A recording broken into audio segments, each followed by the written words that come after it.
Hi everyone, welcome back to chemistry tips. ഇന്ന് നമ്മൾ കുറച്ച് ഫുഡ് ടെക്നോളജിയുടെ statement level and hard level questions ആണ് ചെയ്യുന്നത്. ബാക്കി എല്ലാ ടോപ്പിക്കും കഴിഞ്ഞ വീഡിയോസിലായിട്ട് നമ്മൾ കവർ ചെയ്തിട്ടുണ്ട്. ഇനി നമ്മുടെ സമയം കുറഞ്ഞുകൊണ്ടിരിക്കുകയാണ്, എക്സാമിലേക്കുള്ള ദൂരം അടുത്തുകൊണ്ടിരിക്കുക അല്ലേ. അപ്പോൾ മൊത്തം ഒരു 25 വീഡിയോസാണ് പ്രിപ്പയർ ചെയ്ത് വെച്ചിരിക്കുന്നത് നിങ്ങൾക്കായിട്ട് തരാൻ കേട്ടോ. ഫുൾ സിലബസിനെ കാണിച്ചുകൊണ്ട് ഒരുവിധം കാര്യങ്ങളൊക്കെ കവർ ചെയ്തുകൊണ്ട് 25 ഡേയ്സാണ് നമ്മൾ വീഡിയോ ഇടുന്നത്. ഓക്കെ, അപ്പോൾ ഇതൊരു statement level or hard level questions ആണ്. മൊഡ്യൂൾ 1 ഫുഡ് ടെക്നോളജി മാത്രം ഇൻക്ലൂഡഡ് ആണ് ഇതിൽ കേട്ടോ. ഓക്കെ, അപ്പോൾ നമ്മുടെ ഫസ്റ്റ് ക്വസ്റ്റ്യൻ നോക്കാം.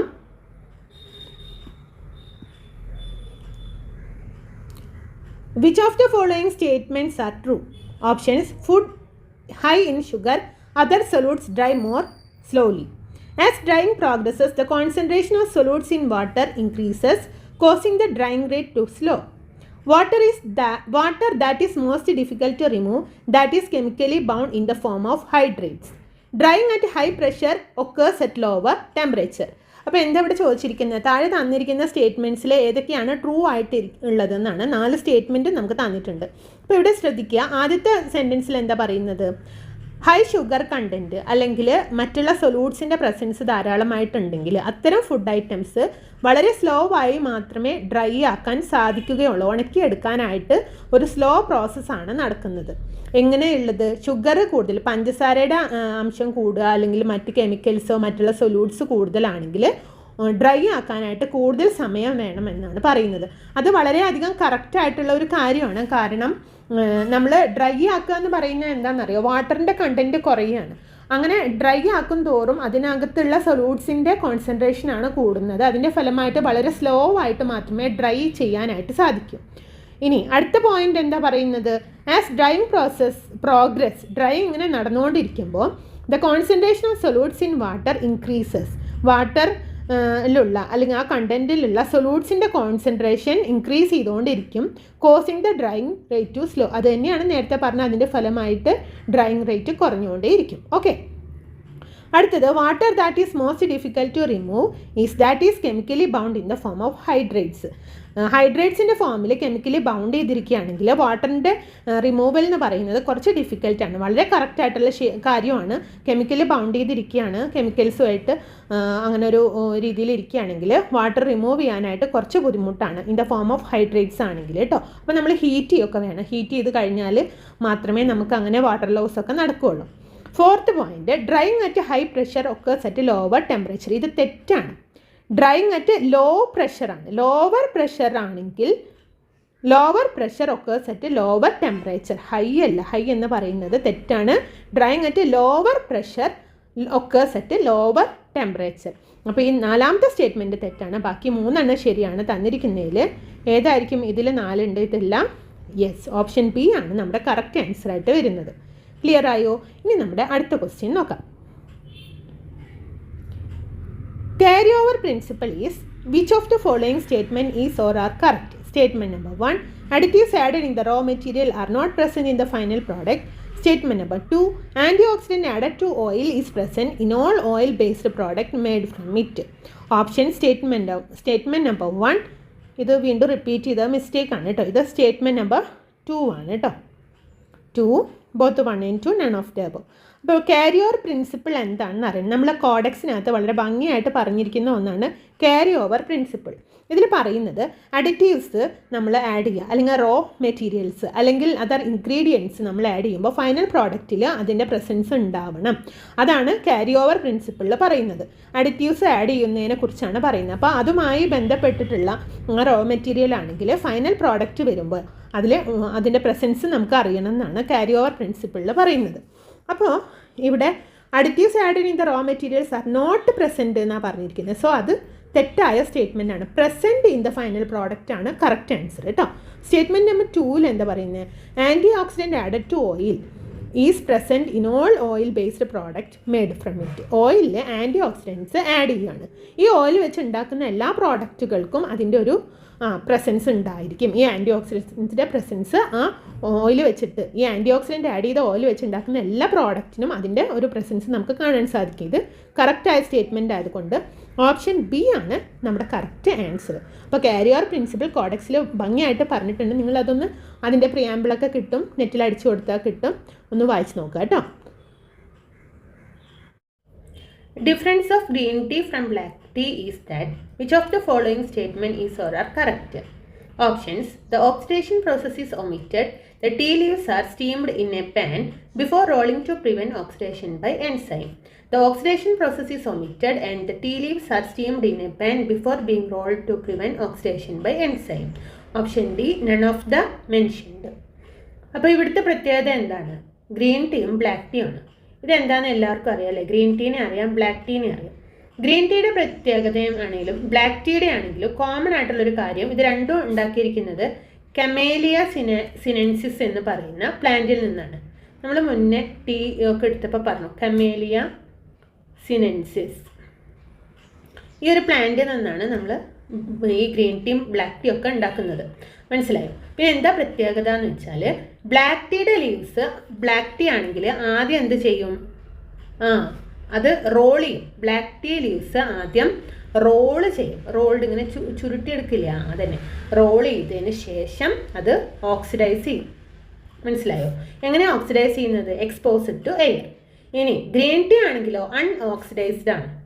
ഗ്രീൻ ടീയുടെ പ്രത്യേകത അൺഓക്സിഡൈസ്ഡ്, അത്രേ ഉള്ള വ്യത്യാസം. മനസ്സിലായോ? അപ്പോൾ ഇതിൻ്റെ ഫലമായിട്ട്, ഈ ഓക്സിഡേഷൻ നടക്കുന്നതിൻ്റെ ഫലമായിട്ട് ബ്ലാക്ക് ടീയുടെ ലീവ്സ് എന്തായി മാറും? ഡാർക്ക് ബ്രൗണും. ഗ്രീൻ ടീയുടെ ലീവ്സ് ആണെങ്കിൽ ഗ്രീനായി തന്നെ നിൽക്കും. ഗ്രീൻ ടീ അൺഓക്സിഡൈസ്ഡ് ആണ്, ബ്ലാക്ക് ടീ ഓക്സിഡൈസ്ഡ് ആണ്. ഈ ഒരു പ്രത്യേകതയേ ഉള്ളൂ. മനസ്സിലായോ? അപ്പോൾ ഈസി ആയിട്ട് നിങ്ങൾക്ക് കിട്ടാവുന്ന കാര്യമാണ്, ഭയങ്കര ഇമ്പോർട്ടൻ്റ് ആണ് കേട്ടോ, നോട്ട് ചെയ്ത് വെച്ചോളൂ.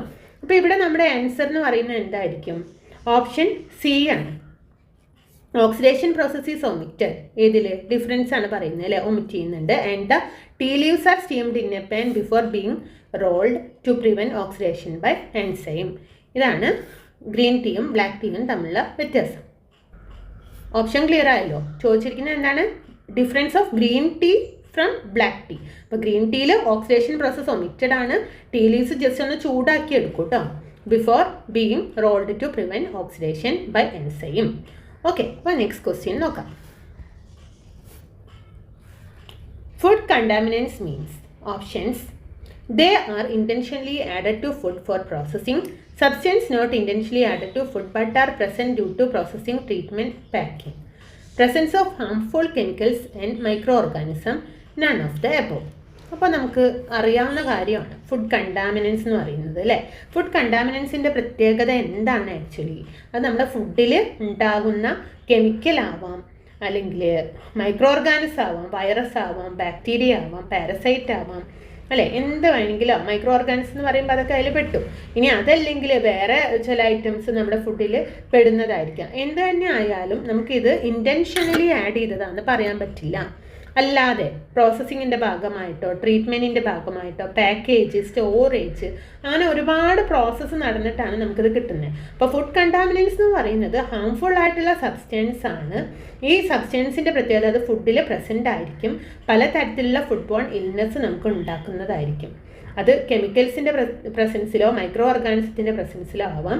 ഇതെല്ലാം ആഡ് ചെയ്യുന്നത് പ്രൊഡക്ഷൻ, പാക്കേജിങ്, ട്രാൻസ്പോർട്ട്, സ്റ്റോറേജ്, അങ്ങനെ പലതരം പ്രോസസ്സ് കഴിഞ്ഞിട്ടാണ് കിട്ടുന്നത്. അതിൻ്റെ ഭാഗമായിട്ട് അതിൽ ആഡ് ചെയ്യപ്പെടുന്നതാകാം.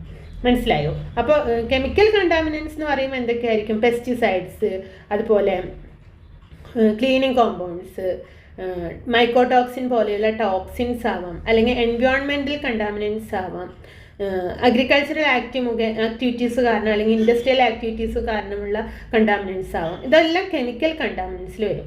ഇനി പാത്തജനിക് ആയിട്ടുള്ള ബാക്ടീരിയ, വൈറസ്, പാരസൈറ്റ് പോലെയുള്ളതും ഉണ്ടാവും. അത് ഹാൻഡിൽ ചെയ്യുന്ന സമയത്തും കുക്ക് ചെയ്യുന്ന സമയത്തും ഒക്കെ ഉണ്ടാവാൻ സാധ്യതയുണ്ട്.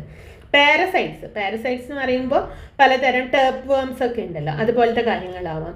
ഇപ്പോൾ ഡയറി മിൽക്കിനകത്ത് വേംസിനൊക്കെ കണ്ടു എന്ന് നമ്മൾ റിപ്പോർട്ട് കേട്ടിട്ടുണ്ട്. എല്ലാ ഡയറി മിൽക്കിലും വരുന്നില്ല, ഇടയിൽ വെള്ളത്തിലൊക്കെ അങ്ങനെ കണ്ടു എന്നൊക്കെ പറഞ്ഞ് കേട്ടിട്ടുണ്ട്. പക്ഷേ എനിക്ക് ഏറ്റവും ഇഷ്ടപ്പെട്ട ഒരു ചോക്ലേറ്റാണ് ഡയറി മിൽക്ക് എന്ന് പറയുന്നത്.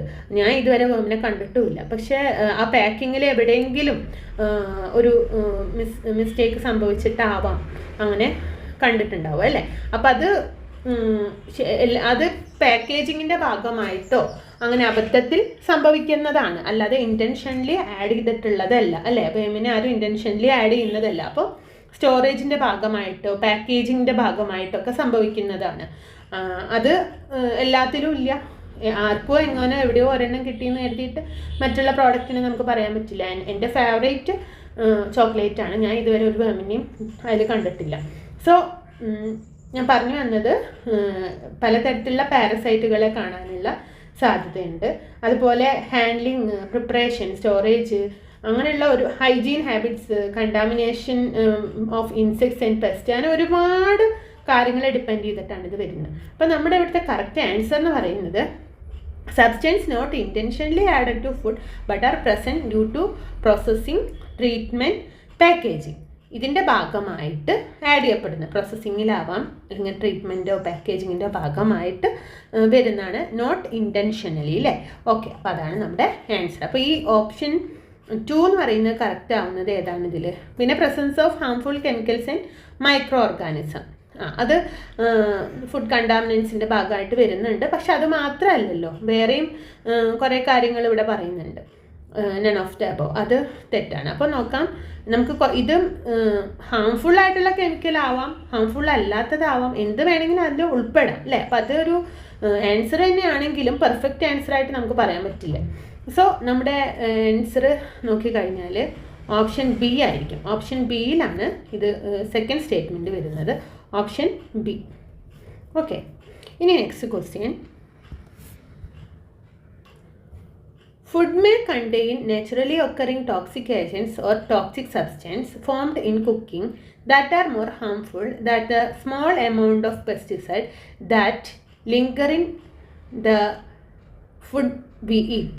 Can you identify the food that contains nitrosamines formed by the reaction of nitrates and nitrites with the amino acid? Options: cooking preserved meat, bananas artificially ripened in an atmosphere of ethylene, mushrooms cooked in aluminum pots, cheese aged over 6 months. അപ്പോൾ ഈ ഒരു ക്വസ്റ്റിൻ്റെ വലിപ്പം കണ്ടാൽ തന്നെ അത് attend ചെയ്യേണ്ടതെന്ന് നമ്മൾ തീരുമാനിക്കും. വളരെ സിമ്പിളായിട്ടുള്ളൊരു ക്വസ്റ്റ്യനാണ്, വലിപ്പം മാത്രമേ ഉള്ളൂ ഇതിന്. എന്താ അതിൽ പറയുന്നത്? നാം കഴിക്കുന്ന ഭക്ഷണത്തിൽ ചെറിയ അളവിലുള്ള ടോക്സിക് സബ്സ്റ്റൻസ് ഉണ്ടായിരിക്കും അല്ലേ. നാച്ചുറലി ഉള്ളത് ആവാം, കുക്കിങ്ങിൻ്റെ ഭാഗമായിട്ട് പോയ്സണസ് ആയിട്ടുള്ള സബ്സ്റ്റൻസ് അടങ്ങിയതാവാം. അപ്പോൾ പല രീതിയിൽ ഇതിൽ നമുക്ക് ടോക്സിക് ആയിട്ടുള്ള ഏജൻസിനെ കാണാൻ സാധിക്കും. ഇനി അവർ ചോദിക്കുന്നത് എന്താണ്? നൈട്രേറ്റുകളും നൈട്രേറ്റ്സും അമിനോ ആസിഡും ഒക്കെയുള്ള റിയാക്ഷൻ സംഭവിച്ചിട്ട് അല്ലേ, nitrosamines formed by the reaction of nitrates and nitrites with amino acid, ഈ രീതിയിലുള്ള എന്താ പറയുക നൈട്രോസാമിനുകൾ അടങ്ങിയിട്ടുള്ള ഫുഡ് നമ്മൾ എങ്ങനെ തിരിച്ചറിയും? നമുക്ക് തിരിച്ചറിയാൻ പറ്റുമോ എന്നാണ് ചോദിച്ചിരിക്കുന്നത്. Can you identify the food that contains nitrosamines? Nitrosamines തന്നെ ഫോം ചെയ്തത് by the reaction of nitrates and nitrites with amino acid. ഇത്രയേ ഉള്ളൂ ക്വസ്റ്റ്യൻ. അപ്പോൾ ഇവിടെ ഓപ്ഷൻസിൻ്റെ പ്രത്യേകത എന്താ? ഇതുമായിട്ടൊരു ബന്ധവും കാണുന്നില്ല എന്നുള്ളതാണ്. Cooking preserved meat, banana artificially ripened in atmosphere of ethylene, mushroom cooked in aluminium pot, cheese aged over 6 months എന്നൊക്കെ പറയുമ്പോൾ ഇവിടെ നൈട്രോസാമിനെ കുറിച്ച് ഒരു വാക്ക് പോലും അവർ പറയുന്നില്ല. അപ്പോൾ സിമ്പിൾ ആയിട്ടുള്ള കാര്യമാണ്, മീറ്റിൻ്റെ പ്രിസർവേഷന് വേണ്ടി നമ്മൾ ഉപയോഗിക്കുന്നതാണ് നൈട്രോസാമീൻസ്. അതുകൊണ്ട് ഇതാണ് ആ ഒരു ആൻസറുമായിട്ട് മാച്ചിങ് ആയിട്ട് വരുന്നത്, നൈട്രേറ്റ്സുമായിട്ട് ബന്ധപ്പെട്ട് വരുന്നതാണ്. അപ്പോൾ പ്രിസർവ്ഡ് മീറ്റ് കുക്ക് ചെയ്യാനായിട്ട് നമുക്ക് പറ്റും. ഇതാണ് നമുക്ക് ഇത് തിരിച്ചറിയാനുള്ള ഒരു ഇത്. അപ്പോൾ ഈ ഒരു ഓപ്ഷൻ എന്ന് പറയുന്നതാണ് ഇവിടെ കറക്റ്റ് ആയിട്ടുള്ളത്. ഒരു കുറച്ച് കൺഫ്യൂസ്ഡ് ആക്കിക്കൊണ്ടാണ് ചോദിച്ചിരിക്കുന്നത്. വലിയൊരു ക്വസ്റ്റ്യൻ ആണെങ്കിലും ആൻസറിലോട്ട് എത്തുമ്പോൾ നമുക്ക് അറിയണം മീറ്റിൻ്റെ പ്രിസർവേഷനുമായ റിലേഷനുള്ള ആളാണ് നമ്മുടെ ഈ നൈട്രേറ്റ്സ് ഒക്കെ എന്നുള്ളത്. ഓക്കെ, അപ്പോൾ അത് സിമ്പിളായിട്ട് മാറും. ഇനി നെക്സ്റ്റ് ക്വസ്റ്റ്യൻ നോക്കാം. Japan is the only country which has formulated, regulated ആണ് കേട്ടോ, ഡി ഇല്ല അവിടെ. അത് ആ ക്വസ്റ്റ്യൻ പേപ്പറിനകത്ത് ഇങ്ങനെ തന്നെയാണ് കൊടുത്തിരിക്കുന്നത്, അതുകൊണ്ടാണ്. Regulated system of functional food called as. Options: food for special health use, food for special health use, food for specified health use, none of the above. അപ്പോൾ ഇവിടെ കറക്റ്റ് ആൻസർ ഏതാണ്? ആദ്യം ക്വസ്റ്റ്യൻ എന്താണെന്ന് മനസ്സിലാക്കുക. ഈ പറയുന്ന 2001 ഏപ്രിലിൽ നമുക്ക് ഒരു ജാപ്പനീസ് ഗവൺമെൻറ് ഒരു റെഗുലേറ്റഡ് സിസ്റ്റം കൊണ്ടുവന്നിട്ടുണ്ട് ഫുഡിൻ്റെ കാര്യത്തിൽ. അത് ഏതാണെന്നാണ് ചോദിച്ചിരിക്കുന്നത്. അപ്പോൾ ഇവിടെ കറക്റ്റ് ആൻസർ വന്നിരിക്കുന്ന ഓപ്ഷൻ സി ആണ്. Food for specified health use, അല്ലെങ്കിൽ FOSHU, ഫോഷു. ഇപ്പോൾ 2001 ഏപ്രിലിൽ Japanese government food with health claims എന്ന പേരിൽ ഒരു പുതിയ ഒരു സിസ്റ്റം കൊണ്ടുവന്നു, ഒരു റെഗുലേറ്ററി സിസ്റ്റം കൊണ്ടുവന്നിരുന്നു. ഫുഡ് വിത്ത് ഹെൽത്ത് ക്ലെയിംസ് എന്ന് പറഞ്ഞിട്ട് April 2001.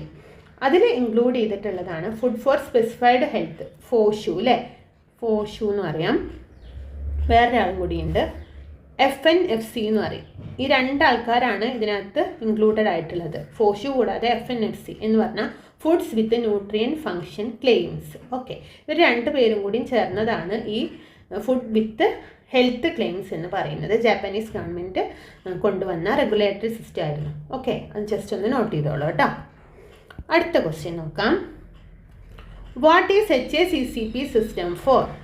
Options: physical, chemical and biological hazard, a systematic analysis of all steps and the regular monitoring of the control points, identifying the CCPs including their location, procedure and process, accurately monitoring food hygiene hazard. നമുക്കറിയാം ഒരു ഹസാർഡാണ്. ഇതിനെ relate ചെയ്തിട്ടുള്ള ക്വസ്റ്റ്യനൊക്കെ കഴിഞ്ഞ ദിവസം പറഞ്ഞതാണ്. HACCP എന്ന് പറഞ്ഞാൽ എന്താ? Hazard analysis critical control point ആണ്. ഇതിനകത്ത് 7 സ്റ്റെപ്സ് ഉണ്ട്. കഴിഞ്ഞ ദിവസം അത് പറയാൻ വിട്ടുപോയത്. അപ്പോൾ ഇതിൻ്റെ ആൻസർ ഒന്ന് നോട്ട് ചെയ്തോളൂ. ആക്ച്വലി ആൻസർ എന്ന് പറയുന്നത്, പേജ് ചേഞ്ച് ആയി അല്ലേ. ഓക്കെ, ആൻസർ എന്ന് പറയുന്നത് systematic analysis of all steps, regular monitoring of control points. Hazard കാണുമ്പോഴത്തേനും പോയിട്ട് മാർക്ക് ചെയ്യരുത് കേട്ടോ, ശ്രദ്ധിക്കണം. ഇപ്പോൾ ഈ ഒരു 7 സ്റ്റെപ്സ് ആണ് HACCPയിൽ വരുന്നത്. 7 സ്റ്റെപ്സ് വരുന്നുണ്ട്. ഏതൊക്കെയാണ്? പെർഫോം എ ഹസാർഡ് അനാലിസിസ്, പിന്നെ CCPനെ ഡിറ്റർമിൻ ചെയ്യുക, ക്രിട്ടിക്കൽ ലിമിറ്റ്സ് സെറ്റ് ചെയ്യുക, മോണിറ്ററിംഗ് സിസ്റ്റം എസ്റ്റാബ്ലിഷ് ചെയ്യുക, കറക്റ്റീവ് ആക്ഷൻസ് എടുക്കുക, വെരിഫിക്കേഷൻ പ്രൊസീജിയർ നടത്തുക, റെക്കോർഡ് കീപ്പിംഗ് പ്രൊസീജിയേഴ്സ് ചെയ്യുക. ഇത്രയും കാര്യങ്ങൾ ചേർന്നതാണ് HACCP. 7 സ്റ്റെപ്സ് ആണുള്ളത്. ഒന്നുകൂടെ പറയാം. ഹസാർഡ് അനാലിസിസ്, ക്രിട്ടിക്കൽ കൺട്രോൾ പോയിന്റിൻ്റെ ഡിറ്റർമിനേഷൻ, ക്രിട്ടിക്കൽ ലിമിറ്റ്സ് സെറ്റ് ചെയ്യുക, മോണിറ്ററിംഗ് എസ്റ്റാബ്ലിഷ് ചെയ്യുക, monitoring system establish, corrective action establish, verification procedure establish, record keeping procedures. ഇത് എല്ലാം കൂടി ചേരുമ്പോഴാണ് HACCP എന്ന് പറയുന്നത്. അപ്പോൾ systematic analysis of all steps, ഈ 7 സ്റ്റെപ്സിൻ്റെ systematic analysis and regular monitoring of the control point, ഇതാണ് ഈ HACCPയിൽ വരുന്നത് കേട്ടോ. ഓക്കെ, അപ്പോൾ ഇനി നെക്സ്റ്റ് ക്വസ്റ്റ്യനിലോട്ട് പോവാം. Benefits of implementing HACCP/ISO 22000. Options: a preventing approach to food safety, reduces the need for and the cost of end product testing, can help and identify process improvements and reduce customer complaints, all of the above. അപ്പോൾ ഇവിടെ 4 option ഉണ്ട്. ഈ HACCP/ISO 22000 അതിൻ്റെ ബെനിഫിറ്റ്സിനെ കുറിച്ചാണ് ഇവിടെ പറയുന്നത്. അപ്പോൾ ഒരു പ്രിവെൻറ്റിംഗ് അപ്രോച്ചാണെന്ന് പറഞ്ഞു. ആക്ച്വലി പ്രിവെൻറ്റിംഗ് അപ്രോച്ചാണല്ലോ ടു ഫുഡ് സേഫ്റ്റി, നല്ല സുരക്ഷിതമായ ഫുഡ് ലഭിക്കുക എന്നുള്ളത്. അതുപോലെ അതിൻ്റെ ചിലവ് കുറയ്ക്കുക അല്ലേ, അതിൻ്റെ ആവശ്യം, അതായത് കൂടുതൽ ആൾക്കാർക്ക് എത്തിക്കാൻ സാധിക്കണം, പ്രോഡക്റ്റിൻ്റെ കോസ്റ്റ് കുറയ്ക്കണം. അതുപോലെ തന്നെ help and identify process improvements, എന്തെല്ലാം ഇംപ്രൂവ്മെൻറ്റ്സ് വേണമെന്ന് മനസ്സിലാക്കി കസ്റ്റമറിൻ്റെ കംപ്ലയിൻസ് മാറുന്ന രീതിയിലുള്ള കാര്യങ്ങളൊക്കെ ചെയ്യുക. അപ്പോൾ ഇതെല്ലാം ചേർന്നതല്ലേ അതിൻ്റെ ബെനിഫിറ്റ്സ് എന്ന് പറയുന്നത്. ഇപ്പോൾ എന്താ വരിക ഇവിടെ? ഓൾ ഓഫ് ദ എബോവ് എന്ന് പറയും.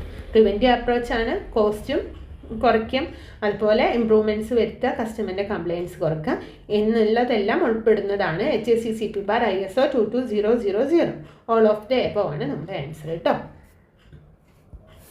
അടുത്ത ക്വസ്റ്റ്യൻ നോക്കാം. Added coloring matter permitted for bread under section 2415 of Food Safety Standard, Food Product Standard and Food Additive Regulation 2011 are options: all water soluble colors, only natural colors, only carryover food colors from ingredients, all oil soluble colors. അപ്പോൾ എന്താ ചോദിച്ചിരിക്കുന്നത്? പേരൊക്കെ കേൾക്കുമ്പോൾ നമ്മുടെ കൈകാലം വരയ്ക്കും, എന്ത് question ആയതെന്നൊക്കെ തോന്നും. അതൊക്കെ വെറുതെയാണ്, അത്ര വലിയ ഭീകരണമൊന്നുമല്ല. നമുക്ക് 2011 ഒരു റെഗുലേഷൻ ഇറങ്ങിയിട്ടുണ്ടായിരുന്നു, food product standard and food additive എന്ന് പറഞ്ഞിട്ട്. അതിലെ സെക്ഷനാണ് 2-4-15 എന്ന് പറയുന്നത്. അതിനകത്ത് കളറിങ് മാറ്ററിനെ കുറിച്ച് പറയുന്നുണ്ട്. ബ്രെഡിൻ്റെ കേസിൽ ഏത് കളറ് ആഡ് ചെയ്യണം, എങ്ങനെ ആഡ് ചെയ്യണം എന്നൊക്കെ ഉള്ളത്. അതായത് ഈ ഒരു സെഷൻ പ്രകാരം നമ്മുടെ പ്രോഡക്ട്സിൽ ഉപയോഗിക്കുന്ന കുറേ റോ മെറ്റീരിയൽസും കാര്യങ്ങളും അതിലിപ്പോൾ കളറിങ് സബ്സ്റ്റൻസ് ഒക്കെ ഉണ്ടല്ലോ. അപ്പോൾ ക്യാരി ഓവർ അനുസരിച്ച് ഏത് രീതിയിലുള്ള പിന്നെ കളേഴ്സാണ് ഉപയോഗിക്കേണ്ടത് എന്നുള്ളതാണ്. അപ്പോൾ ഈ ക്യാരി ഓവർ അനുസരിച്ചിട്ടുള്ള ഇത് വേണം നമ്മൾ ഉപയോഗിക്കാൻ. ക്യാരി ഓവർ പ്രിൻസിപ്പിളൊക്കെ നേരത്തെ പറഞ്ഞില്ലേ, അതിനകത്ത് വരുന്ന കളേഴ്സ് മാത്രമേ ഉപയോഗിക്കാവൂ. മറ്റുള്ള അതിൽ ഉൾപ്പെടാത്തതായിട്ടുള്ള മറ്റ് കളറിങ് ഏജൻസ് ആണെങ്കിലും മറ്റ് കാര്യങ്ങളാണെങ്കിലും നമ്മൾ ഒഴിവാക്കിയിരിക്കണം. മറ്റുള്ള അഡിറ്റീവ്സ് ഒന്നും ആഡ് ചെയ്യാൻ പെർമിഷൻ ഇല്ല. അപ്പോൾ 2 രീതിയിലാണ് ഇത് പറയുന്നത്. 2-4-15 ഉണ്ട്, അതുപോലെ 2-4-15-2 എന്ന് പറയുന്നുണ്ട്. അപ്പോൾ ഇതിൻ്റെ പ്രത്യേകത ഇതാണ്. ആക്ച്വലി ബേക്കറി പ്രോഡക്റ്റിന്, ഇത് ബ്രെഡിനെ കുറിച്ചാണ് പറയുന്നത് കേട്ടോ. അപ്പോൾ ഈ സെഷനുകൾ ഓർക്കുക, ബേക്കറി പ്രോഡക്ട്സിനെ കുറിച്ചാണ് ഇത് പറയുന്നത്. അപ്പോൾ ബ്രെഡ് അതിൽ ഇൻക്ലൂഡഡ് ആണ്, പക്ഷേ ബ്രെഡിനെ കുറിച്ച് ഒന്നുകൂടെ വ്യക്തമായിട്ട് പറയുന്നത് 2-4-15-2 എന്ന് പറയുന്ന സെഷനാണ് കേട്ടോ. അതൊക്കെ ഒന്ന് ഓർത്ത് വയ്ക്കുക. അപ്പോൾ ക്യാരി ഓവർ പ്രിൻസിപ്പിളിൽ അനുസരിച്ച് പറയുന്ന കളേഴ്സ് മാത്രമേ ആഡ് ചെയ്യാൻ പാടുള്ളൂ. അതായത് പെർമിറ്റഡ് ഫുഡ് കളേഴ്സ് മാത്രമേ അതിൽ പ്രസൻറ്റ് ആവാൻ പാടുള്ളതുള്ളൂ. മറ്റുള്ള പ്രോഡക്ട്സിൽ നിന്നും ഇതിലുണ്ടാവാൻ പാടില്ല. അതായത് free from dirt, insect fragment, larva, rodent, hairs, ഇതൊന്നും റോ മെറ്റീരിയലിൽ അതിൻ്റെ കണക്ക് പറയുന്നുണ്ട്. അതൊന്നും പ്രസൻറ്റ് ആവാൻ പാടില്ല. അതുപോലെ തന്നെ ക്യാരി ഓവറിനനുസരിച്ചുള്ള കളേഴ്സ് മാത്രമേ ആഡ് ചെയ്യാവൂ. ഇതാണ് ഈ ഒരു ഇതിൻ്റെ ആൻസർ വരുന്നത്. അപ്പോൾ ഇവിടെ only carry over food colours from ingredients. ഏതാ ആൻസർ വന്നത്? ഓപ്ഷൻ സി എന്ന് പറയുന്നത്. നെക്സ്റ്റ് ക്വസ്റ്റ്യൻ നോക്കാം. The sum of all mobile packaging components released per unit area packaging material under refined condition is called. Options: specific migration, overall migration, diffusion, non-migration. ഇവിടെ നമ്മുടെ answer എന്ന് പറയുന്നത് overall migration ആണ്. പാക്കേജിങ്ങുമായി relate ചെയ്ത് വരുന്നതാണ്. അപ്പോൾ migrate ചെയ്യാന്ന് പറഞ്ഞാൽ വോൾട്ടൈൽ കമ്പോണൻസ് ആവാൻ, നോൺ വോൾട്ടൈൽ കമ്പോണൻസ് ആവാം, അങ്ങനെ കുറേ കാര്യങ്ങൾ പറയുന്നുണ്ട്. നമ്മുടെ വീഡിയോ ഒത്തിരി അങ്ങ് നീണ്ടു പോകുകയാണ് ടൈം, അതുകൊണ്ട് കുറച്ച് ചുരുക്കമാണ് കേട്ടോ, കുറച്ച് സ്പീഡിൽ പറയാം. അപ്പോൾ ഇവിടെ ആൻസർ ഏതാ വരുന്നത്? Overall migration or global migration ആണ്. ഓക്കെ, ഇനി next question. Foods processed using high pressure technology, gamma irradiation, high electric field, pulse and thermosonication are known as. Options: minimally processed food, UHT processed food, aseptically processed food, all of the above. അപ്പോൾ ഏതൊക്കെയാണ് വരുന്നതിനകത്ത്? High pressure technology, gamma irradiation, high electric field, pulse and thermosonication, ഇതെല്ലാം വരുന്നത് processed ഫുഡിലാണ്. ഇതെല്ലാം വരുന്നത് minimally processed ഫുഡൊക്കെ നമ്മൾ detail ആയിട്ട് കഴിഞ്ഞ വീഡിയോയിൽ പറഞ്ഞതാണ്, ഇവിടെ കൂടുതലായിട്ട് എടുത്ത് പറയുന്നില്ല. Okay, next question. Limiting amino acid in cereals are. Options: lysine, threonine, arginine, tyrosine and tryptophan, all of the above. അപ്പോൾ ലിമിറ്റിംഗ് അമിനോ ആസിഡ് എന്ന് പറയുന്നത് എന്താ? എസെൻഷ്യൽ അമിനോ ആസിഡാണ്. അത് നോൺ എസെൻഷ്യലും എസെൻഷ്യലും ഏതാണെന്ന് നിങ്ങൾ പഠിച്ചിരിക്കണം കേട്ടോ, അല്ലെങ്കിൽ കൺഫ്യൂഷൻ ആവും. ഇമ്പോർട്ടൻ്റ് ആണ്. ഇപ്പോൾ സാധാരണ പറയുമ്പോൾ നമ്മുടെ ലൈസിൻ, ത്രയോണിൻ, മെത്തിയോണിൻ ഇതെല്ലാം ലിമിറ്റിങ്ങിൽ വരുന്നതാണ്. അപ്പോൾ ഈ ഒരു ഇതിനകത്ത് വരുന്നത് 4 അമിനോ ആസിഡ്സ് ആണ്. ഏതൊക്കെയാണ്? Lysine, methionine, threonine, tryptophan.